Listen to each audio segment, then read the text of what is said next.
Welcome to Ho Chi Minh City. The largest and most populated city in Vietnam. It is a great place to learn about Vietnam's history. It has very interesting architecture influenced by the French. Unique coffee shops and apartment buildings. Crazy traffic with millions of motorbikes. Come and explore Ho Chi Minh City with us. If you're new to this channel, we are Daniel and Diana, a Canadian travel vlogger couple. In this video, we'll be exploring some of the top tourist attractions here in Ho Chi Minh City. So under the French rule, Ho Chi Minh City was called Saigon. It was later renamed after the first Communist Party leader, Ho Chi Minh. So you'll likely hear people refer to it with both names, and we'll be using both names as well throughout the video.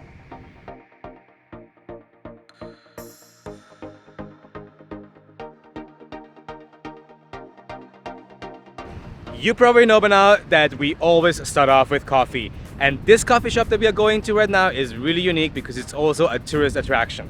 It is an apartment building filled with coffee shops. You can actually see it from the outside, the coffee shops on the balconies. It is really cool. It was built in the mid-1960s and it actually used to house government and military personnel, and then it was abandoned after the Vietnam War, and individuals came in and opened up businesses in it. So not every day you're gonna go through an apartment building to get to your coffee shop. I'm excited to check it out. Yeah, I mean, look at this, it's so cool.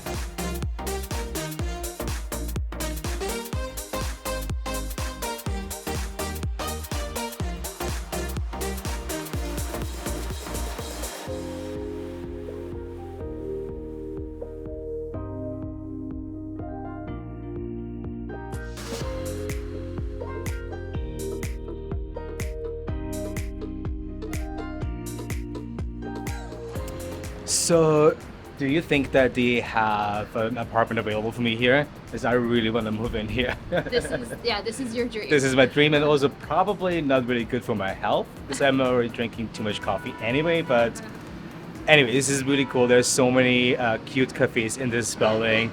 We decided to go to Saigon Oi. It looks amazing. It is really cute. They have a lot of greenery both on the balcony as well as inside. It is really cute, but I'm excited to try my coffee now. Yes. We got Saigon Coffee iced. As I mentioned, I think we're going to be drinking iced coffees. Oh my god, Everywhere. 100%. It's so hot. You guys, it's 35 degrees today. It's overcasted, but so humid as well. The humidity Oh is my like god. closer to 40. Oh yeah. Ooh. Ooh. Strong. It's a little different. Really good. Yeah.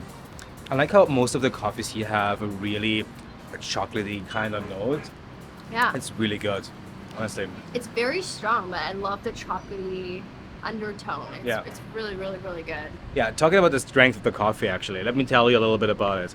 So, I don't know if you know that, but there's two different types of coffee beans. There's the Arabica bean, and then there is the Robusta bean. Most of the coffee shops in North America and Europe are using Arabica beans. They are a little bit more sour, a little bit more acidic. And here in Vietnam, the most popular coffee bean is actually the Robusta. It's a little bit stronger, like you said. It has a little bit more coffee notes, and it is really strong, actually. Yeah. It's just a little bit stronger. It's double the strength of the Arabica bean. Double the caffeine. Yes. So definitely can't drink as many here as you do back home. Yeah, I know. It's still really good. Like, I mean, I've been seeing it. Like, I had like 2 or 3 coffees a day, and let me tell you, it's hard to fall asleep. Yeah, this is a place we probably don't want to have too late afternoon coffee or evening coffee because you might have a hard time falling asleep for sure. Yeah. All right. Anyways, early in the morning and then need the caffeine. That's great.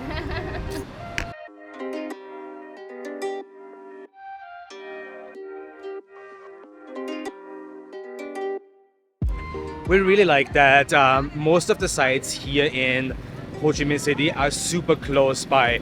So we are here in District 1. There is the Independence Palace, there's Book Street, there is the Cathedral, the post office. So all the popular sites are actually within walking distance. We are just walking towards that area and we're super excited to check all of them out today. We knew that Saigon is a more westernized city here in Vietnam, but we were a little shocked to see how many skyscrapers are here. That's crazy. Yeah, it's quite modern. You definitely see a lot of like the brand stores here. lots of the glass buildings, but it's really cool to see that contrast with the old architecture as well. It's really nice. It's really cool, yeah. And the traffic is just I insane as know. well. Like Hanoi had some crazy traffic, but this is definitely on a whole other level. Yeah, yesterday when we got back home from dinner, we had to cross the street right on the pier, on the river. And let me tell you, it was challenging. Yeah, you have to put up your hand and just like walk it. It was really challenging. Thankfully, a local kind of helped us out, so we just like were following him. Then we had to do it again, and that was a lot more challenging. But let me tell you, you feel really accomplished after you cross one of these streets. Yeah, what did I say? Like, if you can cross the street here in Ho Chi Minh City, you can do anything. So Saigon has a Notre-Dame Cathedral from the time that it was ruled by the French. Yeah, and let me tell you, it is probably one of the most beautiful churches that we have seen in Vietnam so far. Let me show you.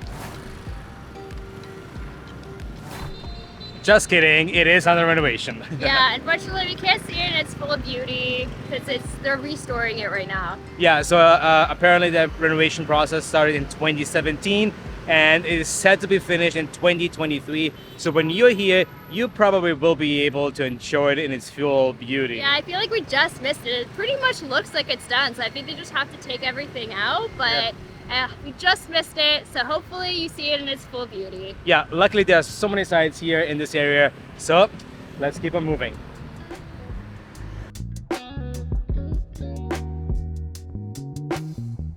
Right next to the Notre-Dame Church, just on your right when you're standing in front of it, is Book Street. So it's a street dedicated to books. It's so cool. I feel like in Canada you hardly see like physical bookstores anymore. So it's awesome that they have like a whole little street dedicated to books. And I love reading. I don't think there's too many English books here, and honestly I don't really have the space to buy books right now, but I am on a hunt for more books to read. And so let me know in the comments below, what's your favorite book? What should I be reading?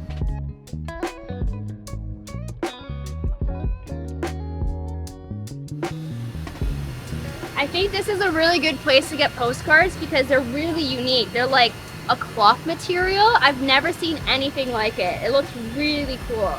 And they have some really awesome designs. I really, really love this one. We found some postcards. I think I haven't sent postcards in ages. I don't know if I've ever sent one. Really? Yeah, I don't think so. All right, so we are now off to the Central Post Office, which is very conveniently located right next to Book Street. And let's send them off.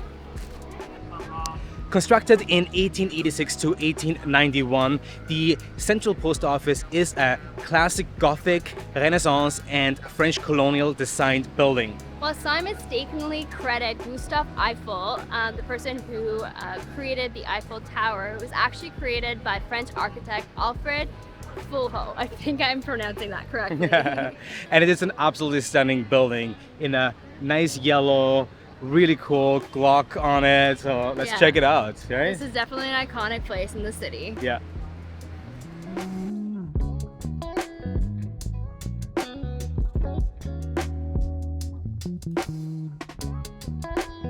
So you can really tell that sending a postcard is a huge tourist attraction here. While it is still a functioning post office, there are so many souvenir shops here. You can buy anything from jewelry to also postcards. I see some tour operating offices here, so if you want to book a hop-on hop-off tour, this is also the place to go. But yeah, it's still a really cool activity to do. Like, I'm excited to send off this postcard. Yeah, and it is really beautiful. It feels like you've been transported from Asia to like a European train station. It is stunning. Yeah.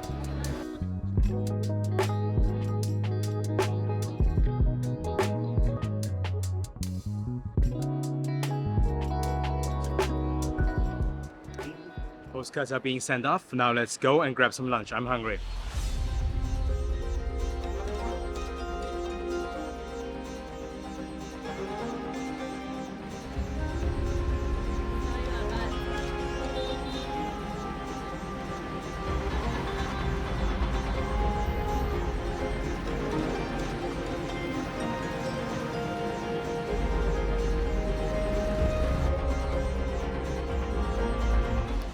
way to lunch, we are passing by the Independence Palace.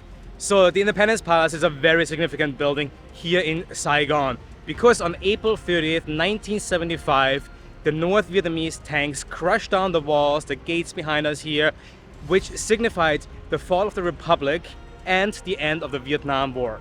Now you can take tours inside, and we hear it's pretty cool, but we are on a time crunch today, so unfortunately we are going to skip that today. And I need some banh mi because guys, I'm getting really hungry. So quick stop for lunch and then touring around for the rest of the attractions.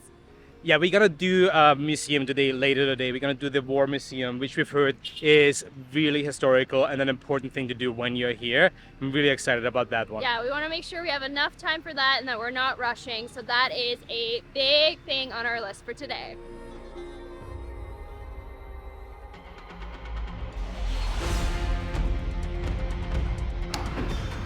Okay, so we are grabbing banh mi at Banh Mi Pho 159, which is a food stall just outside there.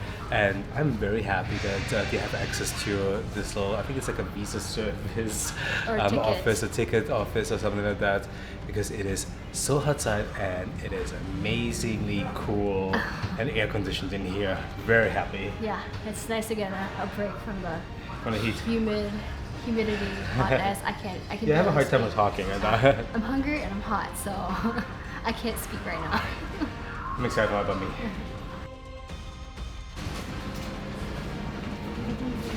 Thank you. Come on. Come on.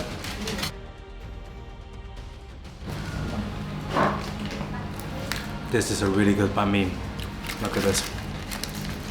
And how crunchy it is. So we went with the pork belly and pate banh mi. It has tons of spices in there. She actually asked us if we want to have it spicy, and we said yes, and it's really good. There's like tons of cilantro, salad, pickled vegetables. Really good. Can highly recommend it.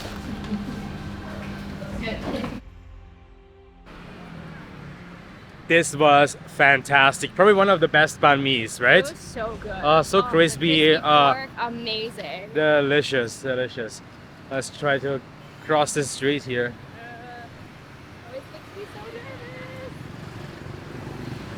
nervous. I don't like it. Oh, it always makes me so nervous.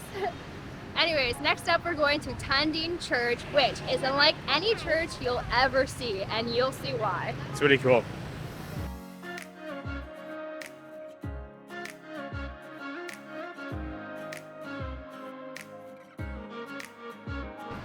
This is Dinh Church. And this is what we meant. I think I've never seen a church that is so pink. It is so pink. Yeah. I don't think I've ever described a church as adorable, but this is adorable. Yeah, it's amazing. I said that the detail, the contrast between the pink and the white is really cool. So this is the second biggest church here in Ho Chi Minh City after the Notre-Dame, and it is built in a Roman style, about 150 years old. So Yeah. it's well maintained. Yeah, I just wanted to say that. Like, Yeah. it is very hard to believe that it is really almost 150 years old because it looks so stunning and Yeah. almost like new. The pink is very vibrant, so they're definitely well maintaining it for Yeah. sure. And it is stunning. Yeah. I definitely want a photo here. All right. It's super cute. All right, now we are off to the War Remnants Museum.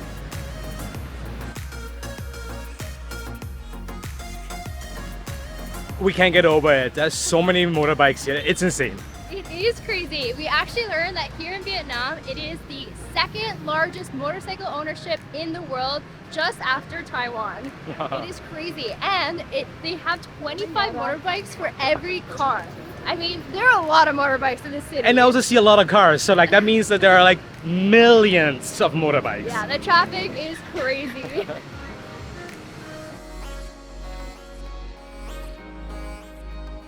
This is our last stop of the day. We are at War Remnants Museum, which is one of the most visited places in the city. Yeah, so the entrance tickets are 40,000 dong per person, and then there's also the option of getting an audio guide, which I think we will be doing, right? Yeah, I think it's a great way to I think so, yeah. learn. And it's only 80,000 dong per person. Yeah, and we've heard that it can be quite heavy. There is a lot of information. So we are going to be exploring it off camera and we'll let you know our experience afterwards. What an experience that was. After the museum, we took a walk and we're here in Tao-Dan Park and we're ready to share our experience visiting this museum. Wow. Yeah, it's definitely a tough one, and we can highly recommend that you visit that when you're here in Saigon. There's a lot of things that we didn't know. There's a lot of facts that we didn't know. There were actually 3 million Vietnamese people were killed during the war and 2 million were injured.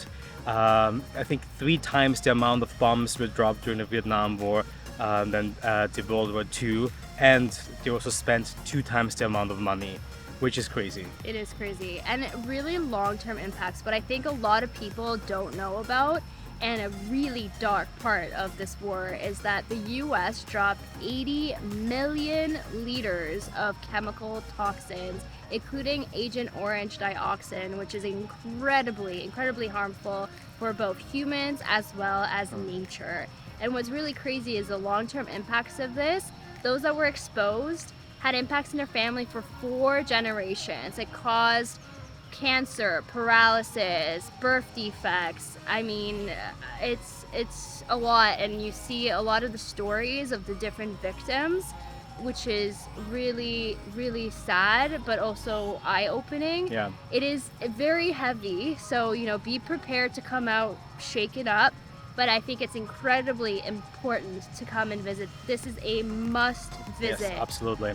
And yeah, we are very happy that we did this at the end of the day because it's really a lot to take in, and also hard to stay positive and happy after you've seen that. Yeah. So yeah. Definitely give yourself some time to reflect on a lot that you're going to learn from the museum. So, just be prepared for that, but make sure you visit it. Yeah. Now, we're almost at the end of our entire Vietnam trip. Next up, we're going to be going to Indonesia. So make sure you subscribe so you don't miss our future adventures. We will see you in the next one. Bye.